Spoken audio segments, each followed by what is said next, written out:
चला आता मस्त संध्याकाळचा बेत थोडासा तुमच्या बरोबर शेअर करते. बघा नाईटच्या माणसाला पाणी ठेवलं पातेलं भरून गरम करायला आणि इकडं मस्त याची भाजी टाकली. वालाच्या शेंगा मस्त सुकी भाजी करते. पाणी न टाकता मला भाजी करायची वालाच्या शेंगाची. आता मस्तपैकी फोडणी दिली. आता मस्त आपण थोडी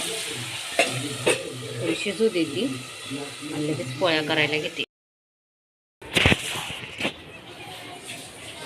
बघा अशा प्रमाणे आता मस्त सर्व पोळ्या करून घेते. माझा तवा काळा आहे कारण की ना साधा आहे ना, म्हणून तो काळा केला तरच पोळ्या छान येतात, म्हणून मी तो काळा केला आहे. आणि आता अशा सर्व पोळ्या मस्त भाजून घेते, करून घेते. आणि माझी संध्याकाळची छोटीशी रुटीन तुमच्याबरोबर शेअर केली. ती तुम्हाला कशी वाटली कमेंटमध्ये नक्की सांगा. आणि व्हिडिओ आवडल्यास लाईक आणि सबस्क्राईब करायला विसरू नका.